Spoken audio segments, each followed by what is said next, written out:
Maverick Khalifa had everything a man could want: wealth, status, influence.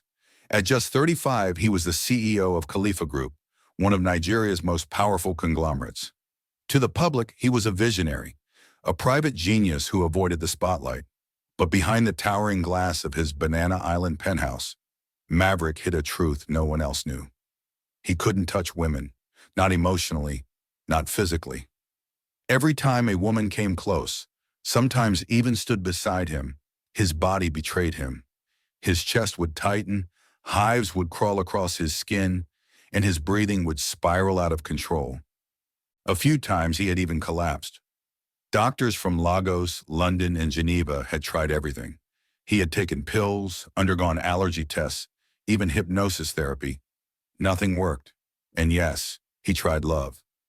Maverick dated powerful women, supermodels, top lawyers, diplomats' daughters. But each encounter ended in disaster. He couldn't hold hands, couldn't brush skin, couldn't fake closeness. The embarrassment crushed him. Eventually, he stopped trying. He sealed off that part of his life and focused solely on business. The world called him a recluse, a brilliant bachelor who simply hadn't found time for love. But for Maverick, staying alone meant staying safe. One quiet evening, the Lagos skyline shimmered in gold outside his penthouse windows. The room was silent until a knock tapped softly on the glass door. Without waiting for permission, Madame Maverick Khalifa walked in, his mother. She wore her signature lace iro and buba in emerald green, her silver-streaked hair wrapped in a bold gel, elegant and commanding, just like always. She didn't sit. She stood in front of him, arms folded, eyes sharp. "Maverick," she began, calling him by his full name. "I have kept quiet long enough." He sighed, already dreading the conversation. "I'll be 60 in 2 months," she continued. "And what do I have to show at my birthday party? No daughter-in-law by my side? No grandchildren in sight?" "Mom, please, not this again," Maverick murmured. "Yes, this again," she snapped, eyes blazing. "You keep saying soon, yet you never bring anyone home. What exactly are you hiding?" He looked away. He didn't have the strength to explain again. "I'm not hiding anything," he lied gently. "I just haven't found the right person." "Well, find her fast," Madame Maverick declared, pulling a crisp white envelope from her clutch and placing it on the glass table. "Because if you don't, I will. And you know my taste, very traditional." Maverick chuckled dryly. "You want to choose my wife?" "I will if you keep dragging your feet," she said firmly. "I want to dance on my 60th birthday. I want to show the world that my son, my only son, is not a ghost." When she finally left, the silence in the penthouse returned. Maverick leaned back on the suede armchair, staring at the envelope. Inside were names, his mother's list of suitable women from good families. The air around him felt tight. He thought he had buried the idea of love years ago, but now it was clawing back into his life, loud, urgent, maternal. Oddly, his mother was the only woman who didn't trigger his reactions. She could hug him, hold his hand, kiss his forehead. It defied logic, but he'd long given up trying to understand it. Maybe it was because she raised him alone. He had no sisters, no close female relatives. Just Madame Maverick and her fierce love. But any other woman, whether in a boardroom handshake or a casual pat on the arm, his body would ignite in revolt. In meetings, Maverick sat at the far end of the table. He never shook hands with female clients. Every female employee knew he was hands-off in the most literal sense. He wasn't cold. He was surviving. But now the clock ticked toward his mother's milestone birthday, and with it, her ultimatum. Maverick rubbed his face with both hands. There was no way, absolutely no way, he'd let his mother choose a wife for him. That would be personal and public suicide. But maybe there was another way. Something smart, controlled, fake, but convincing. The idea clicked. He sat up and picked up his phone. "Felix," he said, his voice calm. Within 5 minutes, Felix Omorigi, his discreet and ever-loyal assistant, entered the room. Felix was a short, energetic man in his 40s with thick glasses that always threatened to fall off. He was the only one who knew the truth about Maverick's condition. "Yes, sir? I need you to arrange something." "Privately," Maverick said, folding his arms. Felix raised an eyebrow. "Sir? I want to host a casting, an audition, really, for a woman." Felix blinked. "For what exactly?" Maverick stood and walked to the floor-to-ceiling window. "Someone who can act, not overly dramatic, just believable enough to convince my mother that she's my girlfriend." Felix stared, stunned. "A fake girlfriend?" Maverick nodded. "Yes, one who knows how to smile on cue, say the right things, appear beside me at the party. Nothing else." Felix hesitated. "But sir, your condition." "I'll wear gloves if I have to," Maverick said sharply. "Public appearances only. No one else needs to know the truth." He turned, his voice firm. "Discreetly, no influencers, no loud girls, no attention seekers. I need someone smart, calm, simple. Someone who can keep secrets." Felix nodded, absorbing the task. "Understood. I'll start tonight." As Felix left, Maverick looked down at the envelope on the table. He didn't need a wife.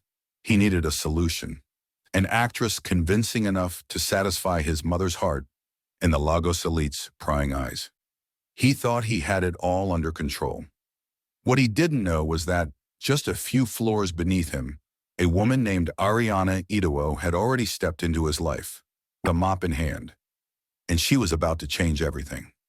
While Maverick Khalifa sat high above the Lagos skyline, planning a discreet girlfriend audition, a different world moved quietly below him, floor by floor, far from his marble penthouse. And in the quiet, tiled corridors of the service wing, Ariana Idowo tightened the straps of her navy blue apron and picked up her mop. It was almost 8 p.m. Most of the corporate staff had gone home. The hallways of Khalifa Tower were empty, except for the soft hum of vending machines and the gentle squeak of Ariana's cleaning cart. She worked the graveyard shift, the hours no one wanted.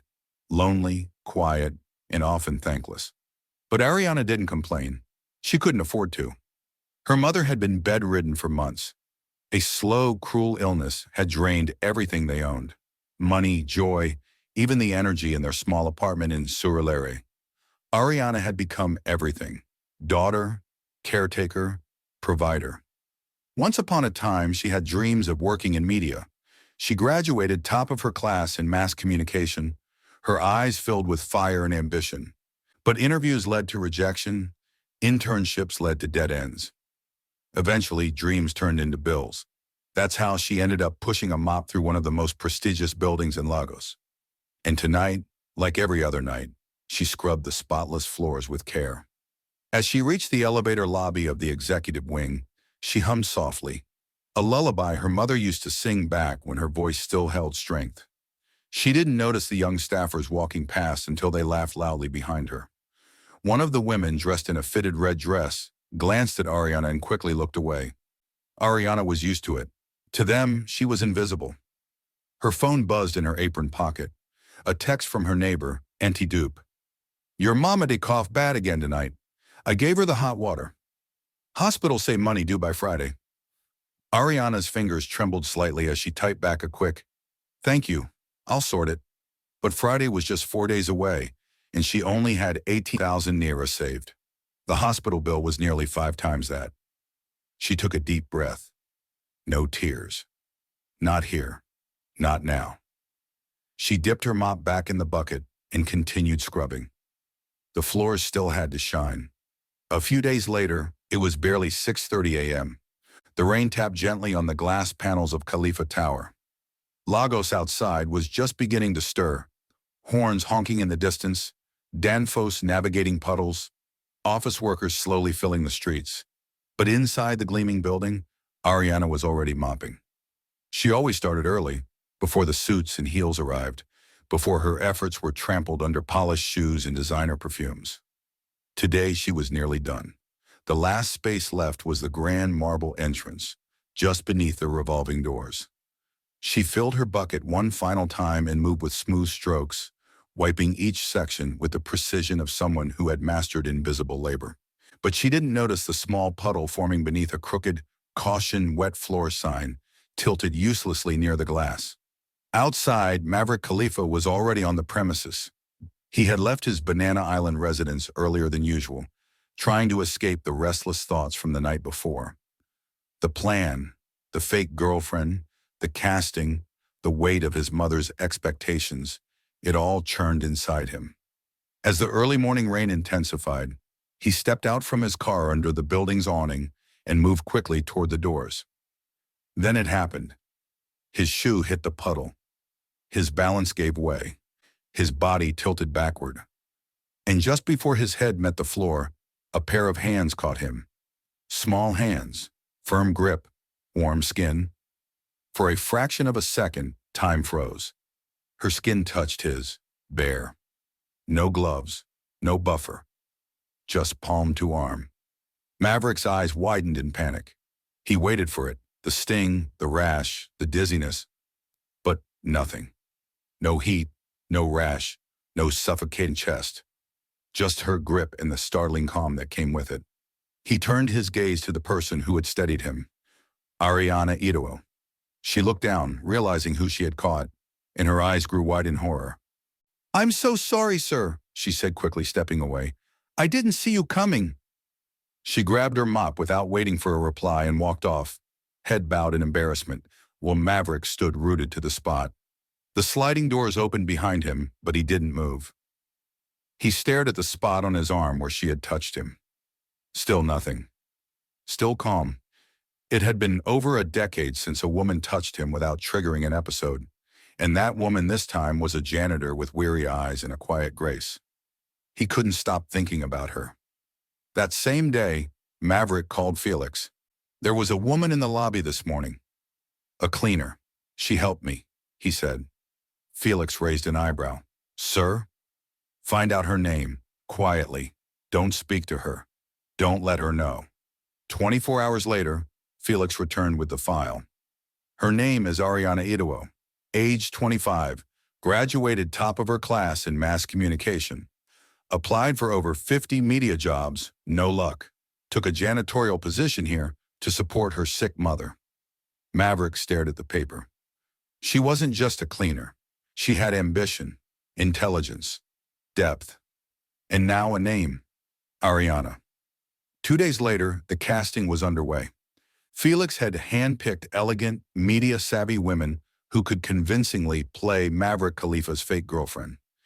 The room was small and private, just a few floors below the executive suites. One by one, the candidates walked in, confident, poised, and rehearsed. Then the door opened again, and everything stopped. It was Ariana. She looked slightly breathless. Her blouse was clean, but slightly wrinkled. Her skirt had a faint coffee stain near the hem. She clutched a file with her CV, the edges worn from too much folding. "Good afternoon," she said, catching her breath. "I heard there was a broadcasting assistant interview. I wasn't sure it was real, but I thought I'd try." Felix looked at Maverick, confused. But Maverick sat up straighter, his eyes locked on her. She wasn't supposed to be here. She had walked into the wrong room.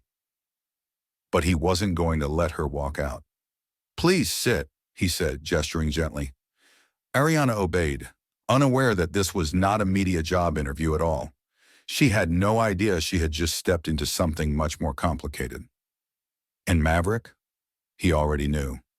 She wasn't the wrong choice. She was the one he'd been waiting for. Ariana sat upright in the modest interview room, her file clutched tightly to her lap. The chairs were upholstered in deep maroon leather, the walls lined with matte black panels and golden accent lighting. She had never been on this floor before. Everything here reeked of power and wealth. She had come for what she believed was a broadcasting assistant position, something she overheard a group of interns whispering about near the service corridor. Desperate for any chance to climb out of obscurity, she had dressed in her neatest blouse, ironed her best skirt, and arrived early, praying for a miracle. Across from her sat Maverick Khalifa. He leaned forward slightly, his sharp eyes not missing a single detail. The frayed edges of her file, the scuffed heel of her shoe, the quiet confidence under her nervous breath. To Ariana, he was just the CEO she had saved from a fall. To Maverick, she was the only woman he could touch without pain, and perhaps the only one who might be able to save him again. He cleared his throat and spoke. "Miss Ariana," he began, voice smooth, measured. "Let's speak plainly." She straightened up. "Yes, sir. This isn't an interview for a broadcasting role." Ariana blinked. "It's not?" He shook his head. "You're here because I've been looking for someone to play a part." She frowned, confused. "A role," he continued, "that requires public appearances, scripted affection, and the ability to convince my family, and most importantly, my mother, that we're in a committed relationship." Silence. Ariana stared at him, unmoving. "I'm willing to pay you 400,000 naira per month," he said calmly, "with accommodation and full benefits, if you agree." Her eyes narrowed. "I'm sorry," she said slowly. "You want to pay me to pretend to be your girlfriend?" Maverick gave a single nod. "Yes, just for a few weeks." She stood, clutching the worn file in her hands. "Is this some kind of joke?" Her voice had lost its tremor. "You think because I walked in here with a rumpled skirt and a folded CV, I'm desperate enough to be bought?" "No," Maverick said softly. "You think because I mop your floors at night, I'll throw away my dignity for your little act?" Her hands shook slightly, but her eyes blazed. He stood too. "That's not what I meant." "You don't know me," she said, breathing hard. "You don't know what I've been through. I work here because I need to survive, not because I'm cheap." "Ariana." "No." She raised a hand, cutting him off. "You want a sugar baby? You think I'm for sale?" He stared at her, stunned by her fire. "I think you're strong. That's why I chose you." Her voice lowered, but it trembled with emotion. "Just because I'm poor doesn't mean I'll sell myself." Maverick was quiet for a long moment. "I'm not mocking you. I'm offering a business arrangement.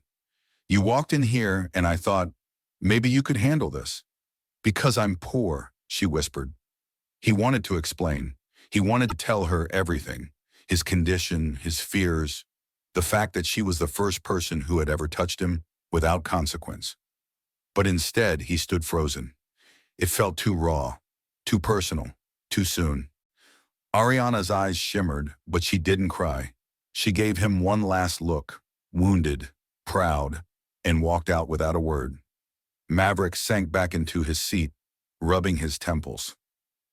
He had just lost the one person who could actually help him. And he didn't even try to stop her. Downstairs, Ariana pressed the wrong elevator button in her flustered state. The doors opened into a dimly lit underground parking level. The air was warm and still. She stepped out, confused, her file still in hand. "Hello," she called out. A figure appeared from behind one of the pillars. "Don't move," the voice said sharply. She froze. Then the voice softened. "I'm sorry, I was just checking the security footage." It was Maverick. He stepped forward slowly, his hands up. "I didn't mean to scare you." Ariana's heart was still racing. I pressed the wrong button." They stood there inches apart. Again, Maverick stepped closer. And again, nothing happened. No rash, no panic, no reaction. He looked down at his own hand, confused. "That's twice," he said quietly. "What is?" she asked. He hesitated. "Nothing, just confirming something." Before she could ask, her phone rang. She answered quickly. Her face went pale. "What do you mean cancel the surgery?" she whispered. "Please don't discharge her. Please give me until next week." The line went dead. Ariana stood still, cradling the phone, her knuckles white. She didn't say another word, just turned and stepped back into the elevator. As the doors closed, she looked back at Maverick, her face unreadable. That night, Ariana sat beside her mother's hospital bed, watching the machine lights blink. She had 18,000 naira. The hospital needed over 200,000. the surgery had already been rescheduled twice. She had tried everything. She looked at her phone again, the number Felix had used to call her earlier. She hovered over it for a long moment, tears clouding her vision.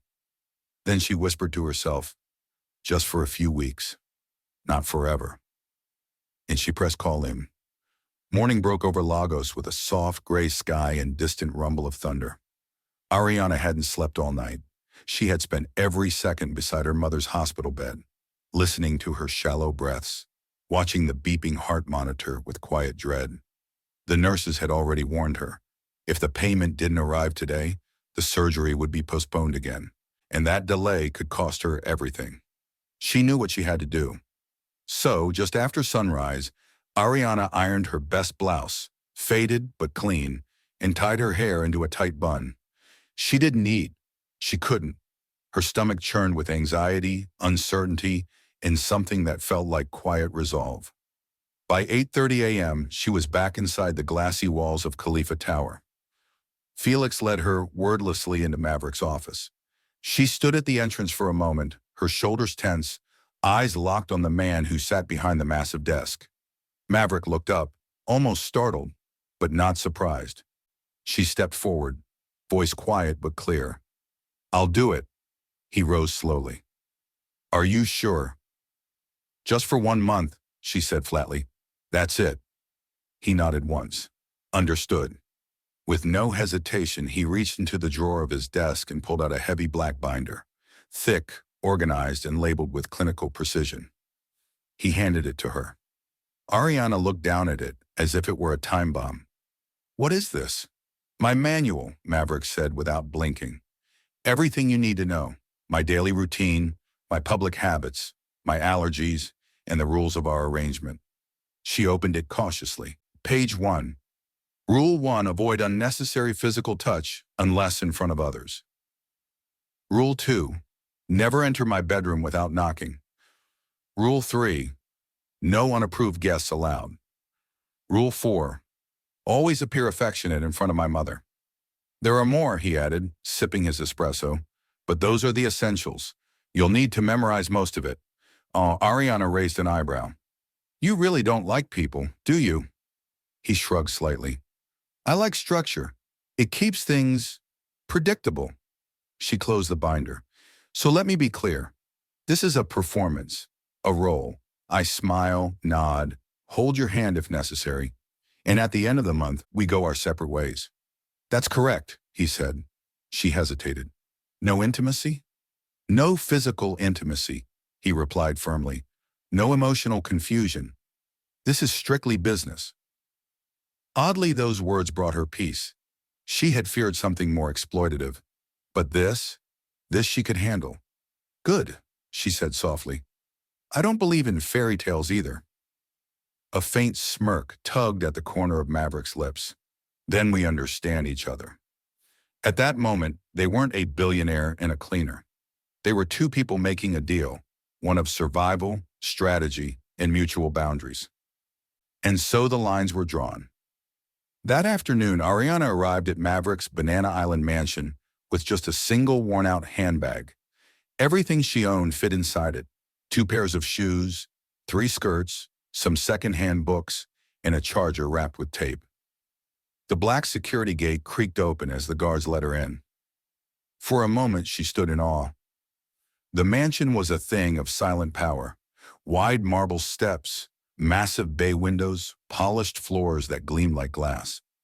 There were fountains, sculptures, a spiral staircase that curled up like something from a movie. But it didn't feel like a home. It felt lonely. Maverick met her in the hallway, arms crossed. "Felix showed you your room?" "Yes. First door upstairs, left side. Mine's down the hall. Let's not mix them up." "I won't," she replied with a faint smile. He glanced at the tiny bag in her hand. "That's all you brought?" "It's all I have," she said honestly. He cleared his throat and turned away. "Right. Well, this is temporary." He reached into his coat pocket and handed her a white envelope. 400,000, he said. "As agreed." Ariana opened it slightly, just enough to see the bundles of cash. Her breath caught. Thank you, she whispered, voice cracking. She excused herself immediately, stepping into the hallway and pulling out her phone. She dialed the hospital. Her fingers trembled as she confirmed the deposit with the receptionist. The surgery is now confirmed, Miss Ariana, the nurse said gently. It's scheduled for Thursday. Ariana closed her eyes, tears finally slipping free. Her mother would get a chance, a real chance, and all because of a contract with a man who couldn't even let her hand him a pen without flinching. She looked down the hall. Maverick was already gone. Until life in the mansion was quiet, but full of tension.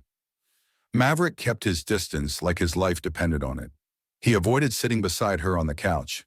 He walked 2 steps ahead of her in the hallway, and when she passed him a spoon, he used a napkin to pick it up. Ariana didn't take it personally. She understood this was how he protected himself. Still, it made her wonder, what exactly had happened to him? Felix, on the other hand, was enjoying the change. Sir, he said one evening, watching Ariana cook in the kitchen, should I inform Madame Iretti that the house finally smells like food instead of microwave sadness? Felix, Maverick growled. Felix chuckled and slipped away.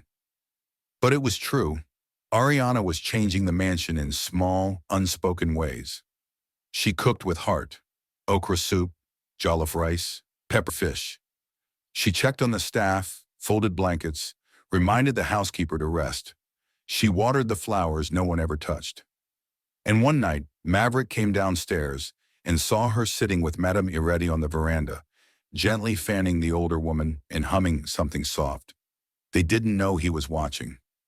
But he stayed for a long moment, hidden in the shadows, just observing. No expensive makeup, no designer bag, just Ariana being kind. Later that night, as they passed each other in the hallway, he murmured, "Thank you for taking care of her." Ariana paused, surprised. "She's easy to love." He said nothing in return, but the silence wasn't cold anymore. It was warming. The Khalifa family estate in Ikoyi buzzed with life. Drums echoed through the compound. Laughter rose like warm smoke under the Lagos sun. Strings of golden lights hung from the palm trees. The scent of jollof rice, pepper soup, grilled plantain, and fresh flowers filled the air. It was Madame Iretti Khalifa's 60th birthday, and to Lagos society, that meant royalty was in the room.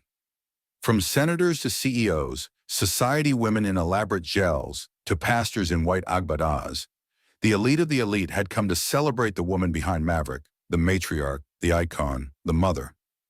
Maverick stood stiffly near the champagne fountain, dressed in a richly embroidered cream agbada.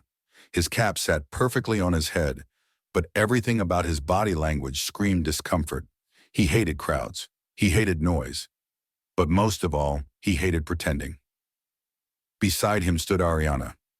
Her gown was soft lace and dusty lilac, second-hand, borrowed, and still slightly loose at the shoulders. But on her, it looked radiant. Her braids were tied back. Her face bore only powder and lip balm. Yet she carried herself with such quiet grace that it made people pause and wonder. She hadn't spoken much on the way there. Now, as music swirled around them, she leaned slightly toward him. "I've never worn anything this fancy before." Maverick glanced at her, then at the sea of well-dressed guests. "You look fine." It wasn't romantic, but something in his tone made her smile anyway. Then, through the crowd, Madame Iretti appeared, dressed head to toe in gold lace, her coral beads shining under the sun, her arms open in delight. "Maverick," she called, her voice filled with joy. "My son!" Maverick gave a polite smile. "Happy birthday, Mom." Madame Iretti turned to Ariana and paused. Her eyes scanned her from head to toe. Ariana bowed slightly and said, "Good afternoon, Ma. My name is Ariana. It's an honor to meet you." Madame Iretti smiled, cupping her chin softly. "So polite, so beautiful. You have peace on your face and humility in your eyes. You are the kind of woman I've prayed for." Ariana glanced at Maverick, uncertain. He gave a tiny nod. "Just go with it." Madame Iretti clutched both their hands. "But why are you two still living in separate homes?" Maverick stiffened.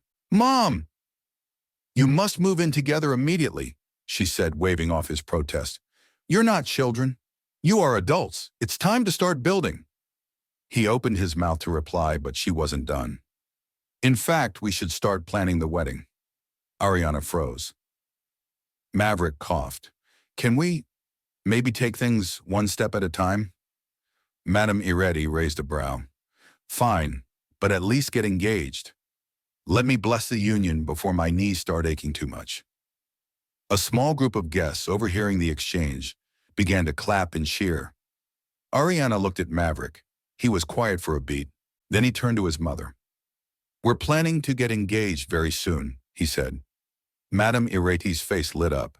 She squeezed their hands. That's all I wanted to hear. Thank you, my son. Thank you. Later that evening, after the cake had been cut and the dance floor had filled with swaying bodies, Maverick pulled Ariana aside behind the garden hedge. She folded her arms. Well, that escalated. He exhaled. You handled it well. Did I have a choice? She muttered. He looked at her seriously. Listen, things are about to get tighter. You'll be living in my house now full time. My mother expects closeness. But this, he gestured between them, is still a contract. I know, Ariana said softly. No surprises, he said firmly. No emotions, no misunderstandings. We're acting, nothing more. She held his gaze. Don't worry, I won't fall in love with you. He raised a brow. Good, that makes two of us. She smiled faintly, but something in her chest ached quietly.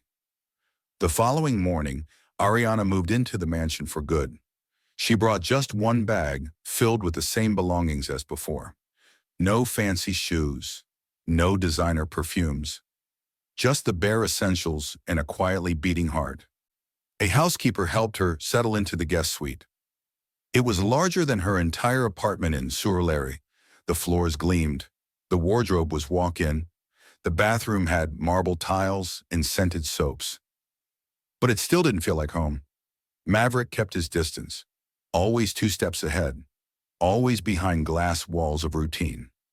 If she reached to hand him something, he avoided her fingers like they were fire. She reminded herself not to take it personally. One afternoon, as she arranged flowers in the lounge, Felix strolled in with his usual energy. Madame Ariana, he grinned, this house finally smells like real food and not takeout sadness. She laughed.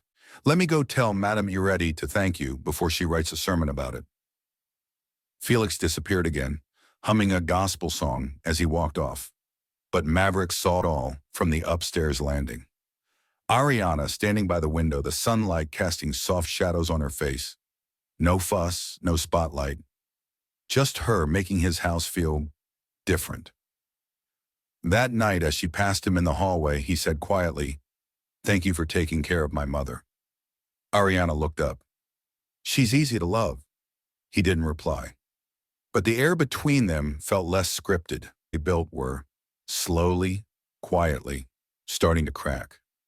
The mansion was unusually still that afternoon. Madame Iretti had gone for a hospital checkup, and Felix was out sourcing a new set of pre-engagement outfits. At her command, of course. Ariana had just finished folding laundry and was walking quietly through the upstairs hallway, humming under her breath. Then she heard voices coming from Maverick's study. The door was slightly ajar. She didn't mean to eavesdrop. She wasn't trying to snoop, but her name stopped her in her tracks. "She's just part of the performance," Maverick said, his voice low and measured. A long pause followed. Felix responded, "Are you sure you want to keep calling it a performance, sir? Because from where I stand, it's starting to look real." Another pause. "I paid her," Maverick replied flatly. "She's here because of a contract. When the birthday celebrations are over, so is the arrangement. She cooks for your mother, checks on the staff, brings warmth into this place," Felix said, his tone light but edged with something deeper. "That's not acting. That's just who she is." Ariana didn't stay to hear the rest. She turned and walked away silently, laundry still tucked under her arm. Her face was calm, but inside her heart beat louder than the footsteps echoing down the hall. Just part of the performance. She had known it from the start. knew that this was never meant to last. Still, hearing the words spill from Maverick's mouth felt like a slap she hadn't prepared for. That night, she sat on the guest room balcony as the last hues of the sun disappeared beyond Lagos skyline. A light breeze touched her cheek, but she barely noticed. Her eyes were fixed on the garden below. Why did it hurt so much? She had told herself this was survival, that everything she was doing was for her mother, that love didn't live in places like this, for girls like her. So why did Maverick's words shake her like this? She drew a deep breath and closed her eyes. Because he's been kind. Because he noticed when no one else did. Because he sees you, maybe not fully, but more than most. She reminded herself of the rule. No emotional confusion. But it was already happening. The contract may have had boundaries, but her heart didn't know how to follow manuals. The next morning, the unexpected arrived. Felix knocked on Ariana's door, a tablet in his hand and an unreadable smile on his face. "There's a brand," he said. "They saw you in a photo from the birthday. They want you to join a small local campaign." She blinked. "Me?" "Yes, a skincare line. Natural elegance," they said. "It's not a big contract, but they were impressed by your look. Said you stood out." Ariana stared at him. Felix smiled. Seems being real still sells in this world. She thanked him softly, then went straight to the kitchen where Maverick was sipping black coffee beside the window. "I got an offer," she said, avoiding his eyes. He turned to face her. "A local brand, just a small modeling campaign. They liked how I looked at the party."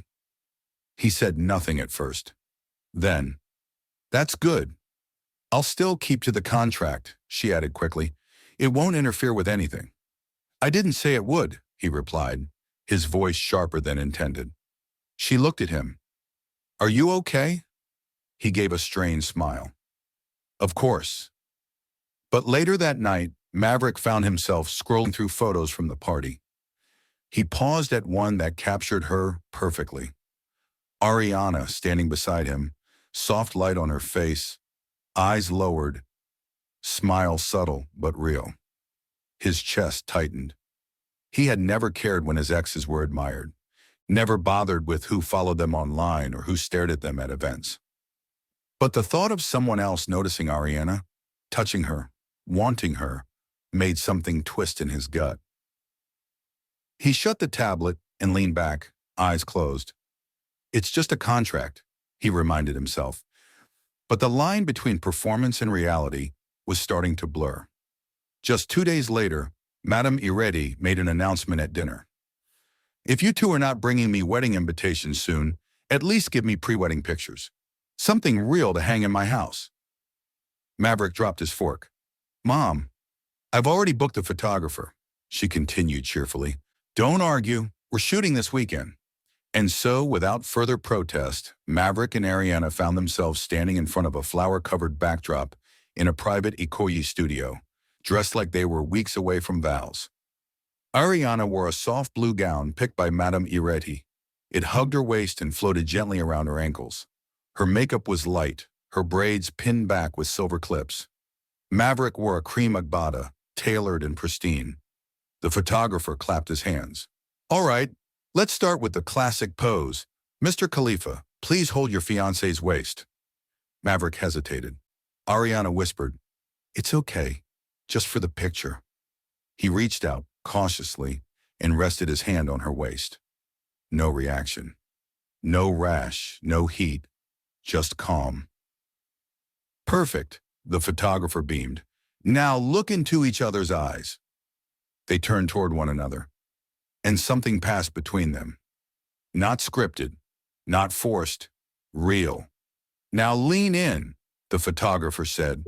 "Closer. That's it." Maverick's heart beat faster.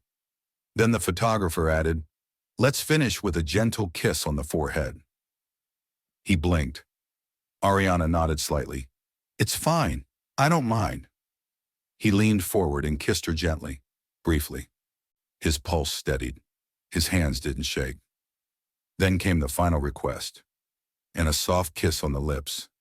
Just one, for the perfect shot. Ariana stiffened. That wasn't.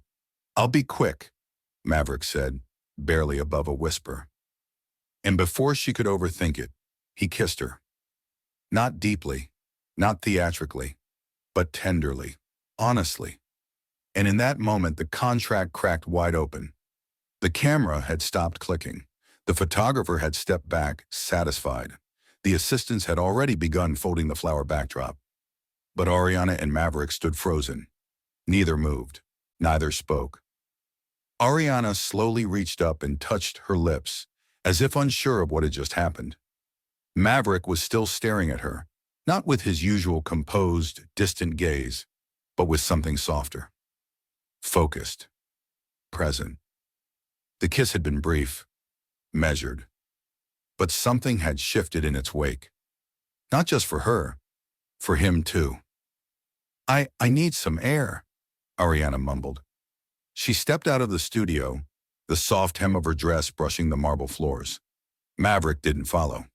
He remained where he stood, one hand still at his side, the other now lightly clenched. His breathing was steady. His skin, still normal. No rash, no hives, no tightness in his chest. His so-called condition hadn't stirred.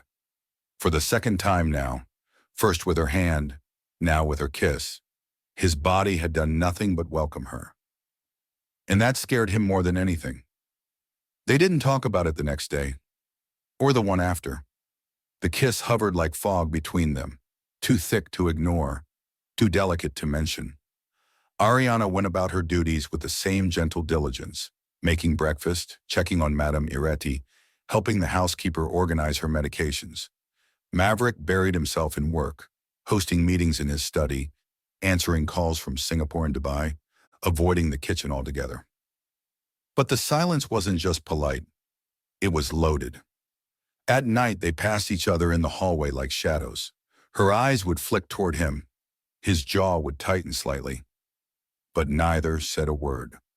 Until she arrived, Kendra. Tall, elegant, and wrapped in designer silk, she walked into the mansion unannounced, her heels clicking across the polished floors like a declaration of war. Maverick was in the foyer when he saw her. "Kendra," he said, stepping forward. "Hi, stranger," she replied with a glossy smile. "Miss me?" He was stunned. "I didn't know you were in Lagos." "That's how I like it," she said playfully. "No warning, I wanted to see you first." Before he could respond, Ariana stepped out of the hallway with a tray of tea. She paused mid-step. Kendra turned. "And who is this?" Maverick opened his mouth. "This is Ariana." Kendra's eyes swept over her from head to toe. Simple dress, slippers, natural face, no jewelry. Her smile remained intact, but her tone sharpened. "Nice to meet you," she said. "I'm Kendra, childhood friend, practically family." Ariana gave a polite nod. "You're welcome." They stood for a moment, eyes locked, polite expressions but quiet daggers underneath. That evening, Kendra didn't leave. She stayed for dinner. She made herself at home. She laughed with Madame Iretti, told stories about Maverick's teenage days, and mentioned, at least 3 times, how close their families had once been. Ariana said nothing. She watched. She listened. She smiled where necessary. But inside, something she couldn't quite explain coiled tight in her chest. Jealousy? Perhaps. Not because Kendra was glamorous, but because Kendra had history with Maverick. And history, Ariana feared, always had an unfair advantage. The next morning, it got worse. Kendra returned, this time dressed like she belonged to the mansion. Heels, silk blouse, perfume that lingered too long. Over breakfast, she made the announcement in front of Felix, Madame Iretti, and a few staff. "Nathan and I used to be a thing," she said with a smirk, sipping her juice. "A real thing." The room went silent. "I just came to see if what's happening here is real, or just temporary." No one responded. Ariana quietly stood, picked up the tray of dishes, and walked back into the kitchen. She didn't cry. She didn't scream. She just placed the plates gently in the sink and scrubbed harder than necessary. "She's trying to get under my skin," Ariana told herself. It's working. Meanwhile, in his office, Maverick sat behind his desk, staring at a file Felix had placed in front of him. It wasn't a business proposal. It was Ariana's background, her application records, her first-class degree, her unpaid internships, her rejections, her mother's medical history, her late father's newspaper obituary, her handwritten cover letter from 2 years ago that had gone unanswered. He stared at one line in particular. Offered a janitorial role after being deemed overqualified for office positions. Accepted without complaint. She hadn't just taken the cleaner job. She had taken it with dignity. Not because she wanted to, but because she needed to survive. She had never once used it for pity. Never tried to sell her pain. And that's when it hit him. She didn't take the contract for greed. She took it for love, for her mother. His chest tightened. Is this what love feels like? He wondered. Then the storm broke. One of the pre-wedding photos from the shoot leaked online. The image, Maverick holding Ariana, lips pressed to hers, spread across social media like wildfire. #FakeFiancé started trending. Influencers reposted the image with cruel captions. From mop to mansion. CEO falls for housemaid. Actress in disguise. Worse than the photo was the article that followed. Don't be fooled by the innocent smile. Sources confirm Ariana Idowo was hired as a fake girlfriend to please Madame Iretti. The engagement is a calculated PR move. She's not his fiancée, she's a contract worker. The comments were savage. Ariana saw them all from her phone in the hallway, just as she was pouring Madame Iretti's tea. Her hands trembled. Her breath caught. She packed her bag quietly, didn't say goodbye, and walked out of the mansion. Felix burst into Maverick's office. Sir, she's gone. What? She packed everything, left without her second payment. Maverick stood, heart sinking. She thinks I let them destroy her, he whispered. But what he didn't know was, this time it wasn't the world that had shattered her. It was him, because somewhere along the way, fake had started to feel too real. And now, it might be too late. The air in the mansion had gone cold. Gone was the aroma of fresh plantains frying in the kitchen. Gone were the soft sounds of gospel music Ariana used to hum while arranging flowers on the center table. The hallways felt wider, emptier, and Maverick Khalifa felt it. He stood in the foyer, still holding the tablet that displayed the viral article. The kiss, the fake label, the humiliation. She had walked out with her dignity, but without a word. He clenched his jaw. Felix, find out who leaked the photo. I already did, Felix replied quietly. It was Kendra. Maverick didn't blink. Where is she now? In the sitting room, with Madame Iretti. With a breath sharp as glass, Maverick turned and marched down the hallway. He entered the room like a gust of wind. Kendra was seated on the couch, elegantly poised, a glass of wine in her hand. Madame Iretti sat nearby, flipping through a magazine. Maverick's voice was ice. You leaked the photo. Kendra didn't flinch. You can't prove that. I don't need proof, he said. I know it was you. I did it because I love you, she said, standing. I've waited for you, Maverick. I was here before her. I'm real. She's not. She reached for his hand, tears suddenly welling in her eyes. Can't you feel it? Us? Maverick looked down at her fingers on his skin. No rash, no burning, no reaction, but also no warmth. You're touching me, he said softly. She smiled. See? Maybe I'm the one meant for you. He stepped back. No, he said, his voice firmer now. It was never about allergies. That's what I thought. But it wasn't that. It was fear. I was afraid of connection, of being seen. He stared at her. Ariana saw me. Kendra's smile faded. You're throwing everything away for a cleaner? No, he said. I'm choosing someone who gave when she had nothing, who never once used my name, who left instead of begging. His voice cracked, but he didn't stop. She healed me. As night fell over Lagos, Maverick drove through unfamiliar streets, neighborhoods he had never dared enter. Felix had quietly tucked Ariana's home address into a file earlier that morning, saying nothing but giving Maverick the only thing that mattered now: a chance. He parked in front of a faded green gate in Surulere. The compound was narrow, the walls peeling. Power cables dangled across the sky like tangled veins. Maverick stepped out of his sleek black SUV, ignoring the stares from neighbors leaning over balconies and rooftops. Inside, Ariana sat on the floor beside her mother's bed, fanning her gently with a piece of folded cardboard. The kerosene stove hissed in the corner, a cracked bucket set under a leaking pipe. Still, there was peace in her eyes. Quiet love. She didn't see him at first. He stood by the gate, hesitant. Then slowly he pushed it open. Ariana turned at the sound. Her eyes widened. She stood slowly, instinctively shielding her mother. "What are you doing here?" "I needed to see you," he said. "You've seen enough." "I needed to see the truth," she laughed bitterly. "This is my truth, Maverick. This is my world. Cracked ceilings, sick parents, buckets catching rain. It's not the Khalifa mansion, but it's mine. I never thought it was beneath you." "Then why did you let them call me fake?" she asked, voice rising. "Why didn't you stop it?"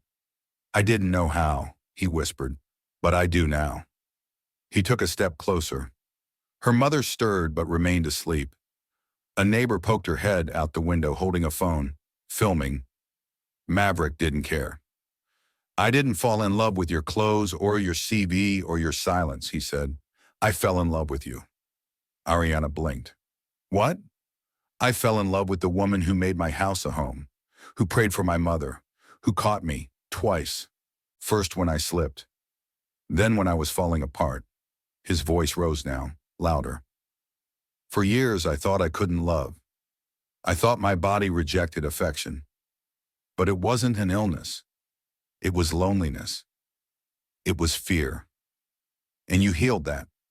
People had gathered by now. Someone whispered, "It's that billionaire from TV." Another muttered, "He came for her." "You came into my life when I wasn't looking," Maverick said. "And you didn't just act like my partner. You became my peace." He took a final step, now standing directly in front of her. "I'm not asking for a contract. I'm asking for a chance." Ariana's lip trembled. "You hurt me," she said quietly. "I know. You let me walk away. I know. You didn't defend me when I needed you." "I didn't know how," he said. "But I'm here now, not as a CEO, not as a fixer, just a man, in love." Ariana's walls cracked, then broke. She dropped the fan, stepped forward and wrapped her arms around him. He didn't flinch, no rash, no fear. Just warmth, just real. They kissed under the dull glow of a flickering bulb, watched by nosy neighbors, ignored by the rest of the world. And for the first time in a long time, they weren't acting. By the next morning, the entire internet had seen the video. A billionaire in Banana Island had gone searching through the slums for his cleaner. On camera, no PR team, no makeup, just a heart and a confession. "She healed me." The words trended on every social platform from Nigeria to the UK.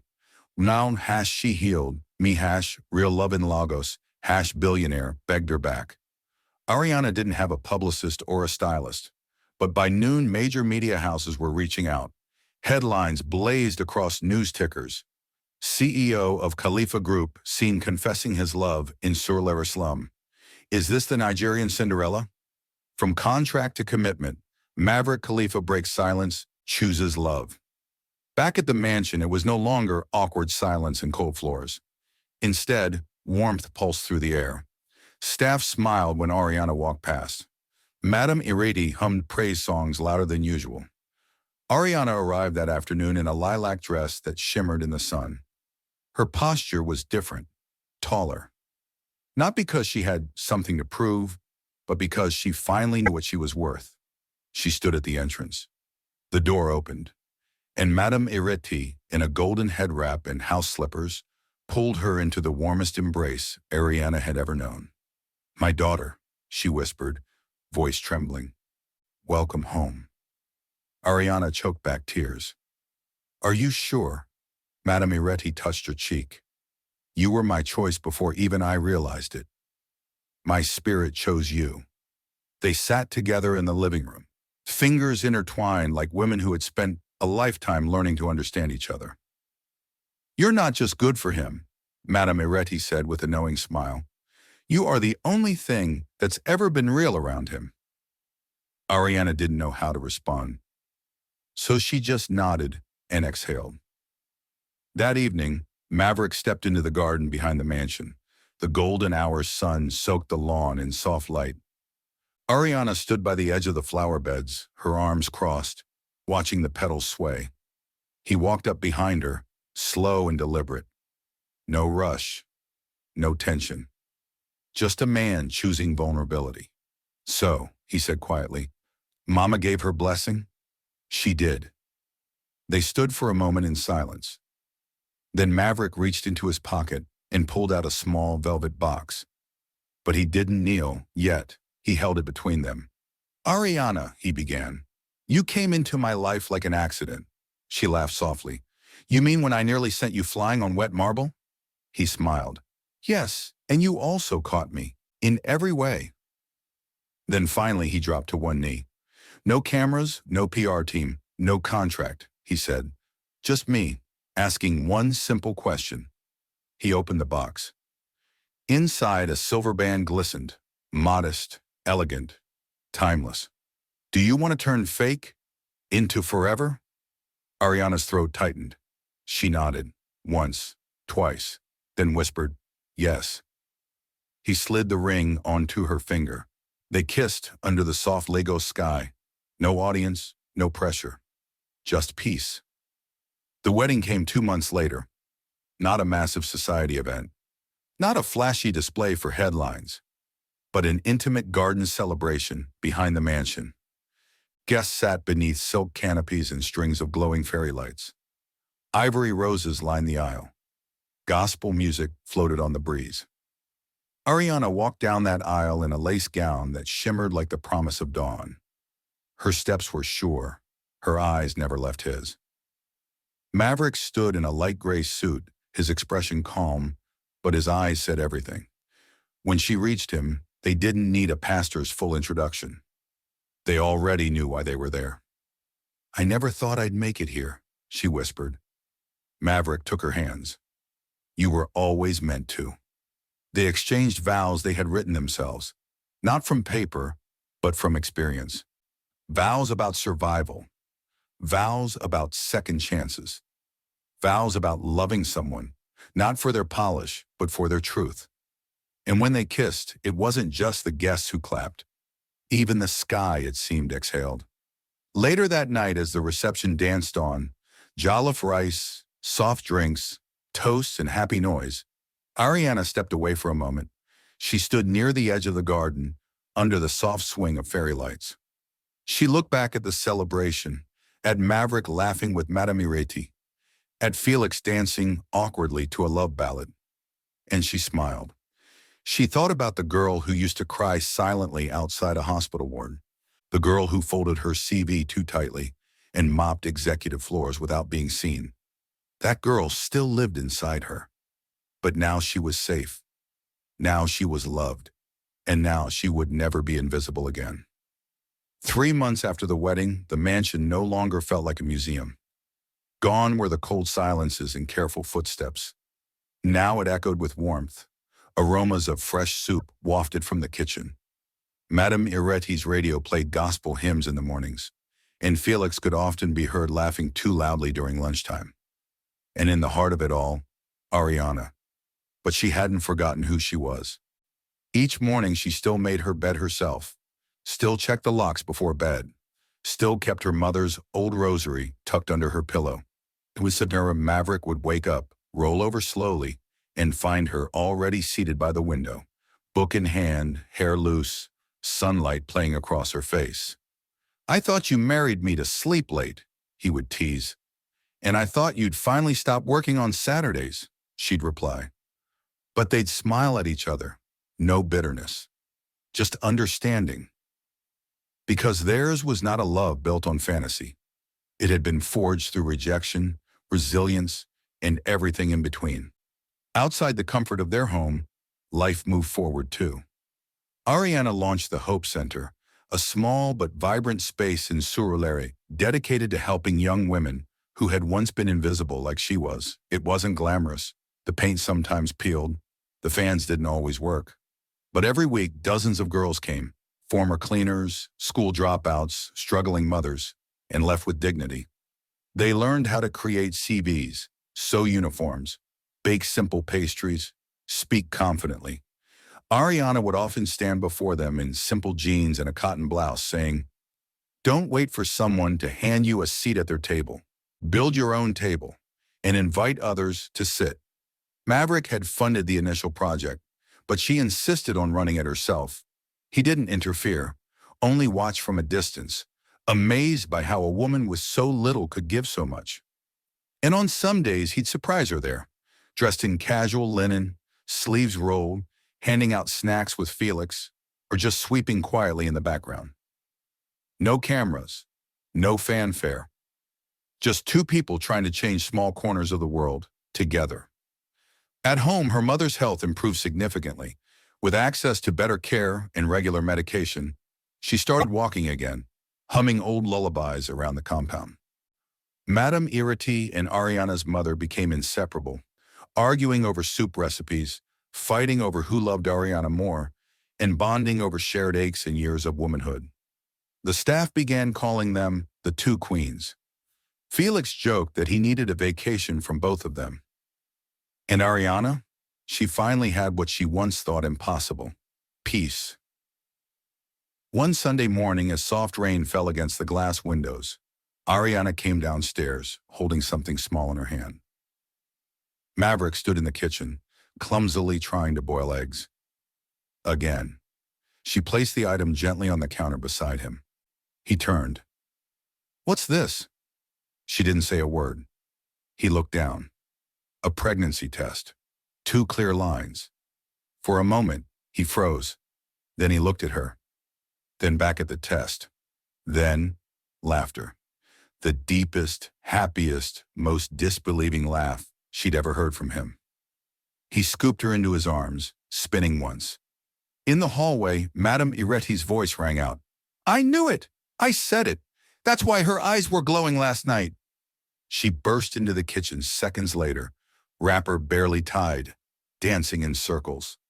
"My grandchild is coming! Jehovah, do it again!" Ariana laughed so hard she had to sit down, and Maverick just stood there, beaming like a man who had once been afraid of touch, now holding his entire world in his arms. That evening, the house was quiet again. Ariana sat on the balcony, wrapped in Maverick's arms, her head resting on his chest. The sky above was lavender and gold, the scent of rain still lingering in the air. "You've changed me," he said, voice husky. She smiled. "No, you just finally saw who you were without fear." He kissed her forehead. "You saved me." She looked out over the garden, tears threatening to form, not from pain this time, but from awe. "You know," she whispered, "people will call this a fairy tale." "Let them," he said. "But it wasn't magic," she continued. "It was hard work. It was heartbreak and humility, and one contract that turned into something else." Maverick nodded. It was 2 broken people, choosing each other. And they sat there in the hush of the Lagos evening. No cameras, no chaos, just calm. Just love. Weeks later, Ariana stood before a classroom at the Hope Center, her baby bump just starting to show beneath her fitted gown. She looked out at the eager faces before her, young women, many of whom had once believed they were too invisible to be seen, too unworthy to be chosen. "My degree didn't get me here," she said. "My courage did." She paused, letting the words settle. "Wamaun, you don't need to wait for a prince. You don't need a fairy tale. You just need your truth, your grit, and maybe a little faith." They clapped. Some stood. A few cried.